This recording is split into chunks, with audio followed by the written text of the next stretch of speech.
Bonjour à tous, j'espère que vous allez bien. Aujourd'hui, nous allons parler du but de Your Values. Pourquoi est-ce que j'ai écrit Your Values? Car je suis intimement convaincue que nous cherchons tous l'amour, la paix intérieure, le bonheur, l'équilibre intérieur et donc un sens. Pour moi, il faut impérativement un sens.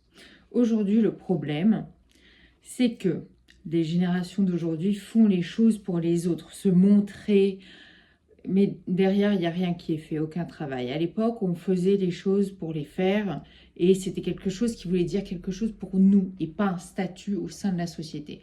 Il y a toujours eu ça au fil des époques, mais j'ai trouvé qu'il y avait une forte croissance là-dedans. Le but, c'est de trouver son écologie parfaite, parce qu'avec l'amour de notre activité, l'amour des personnes vers qui on va, les loisirs vers lesquels on tend, tout ça, c'est lié à ce que l'on aime, voilà, ce que l'on mange, ce que l'on fait, etc. Et donc, c'est capital de trouver sa bonne écologie pour pouvoir être bien.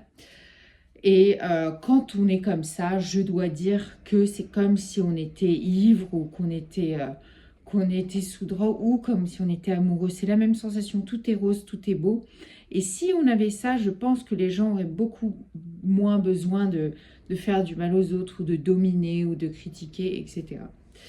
Et je pense que les plus belles personnes, selon moi, sont les personnes qui sont absolument capables de vivre en autarcie quasiment. Enfin, en tout cas, qui sont contents dans leur petite grotte. Là, par exemple, je suis dans ma grotte avec ma bibliothèque, mon petit livre, mes bottes et je suis contente.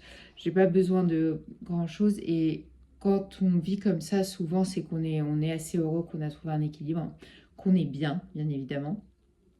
Et donc c'est quelque chose qui fait du sens. On n'a pas besoin de prouver ou de montrer aux gens. On a simplement besoin de faire et d'accomplir ce qui a du sens pour nous. Et à partir de là, la vie commence à être belle. Et pour moi, on a commencé à éduquer et à avoir cette société de consommation, cette société qui n'a pas vraiment de sens depuis les années 20 avec Rockefeller, tout ça. Je pense que c'est plutôt lui qui a instauré ce système qui est relativement malsain.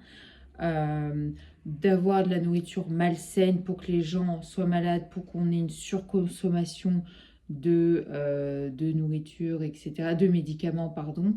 Et je pense que c'est absolument terrible.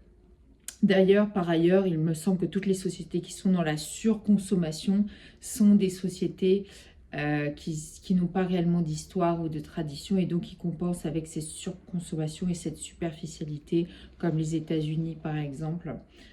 C'est un constat que j'ai pu faire.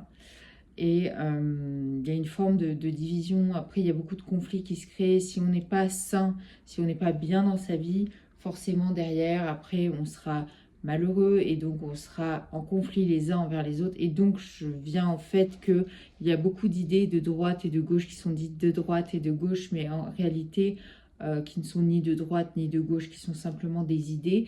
Et on a tendance à vouloir les catégoriser. Par exemple, moi, je suis très, très sensible à l'écologie, à la protection animale et aussi au fait qu'il faille garder notre patrimoine et que l'immigration n'est pas forcément, en tout cas, l'immigration non sélective n'est pas forcément une excellente solution. Et de même que on peut être libéral et vouloir protéger l'écologie. Je pense que financièrement, l'État ne devrait pas forcément se mêler de l'économie. Ça devrait s'arrêter à tout ce qui est protection et infrastructure et règlement. Mais voilà, ça c'est une opinion personnelle. Et je pense aussi que les opinions politiques sont déterminées aussi par les priorités. Il y a des personnes, pour eux, l'économie, les taxes vont être prioritaires sur l'écologie et inversement. Donc, globalement, nous avons tous des points de vue et il me semble que lorsque l'on a son écologie personnelle, on se rend compte que chacun peut avoir son écologie qui lui correspond et que ce qui crée les conflits, en réalité, c'est une subjectivité. Et quand on voit les choses de manière objective, les choses factuelles, on se rend compte que il n'y a pas conflit à être et qu'on accepte chacun comme il est.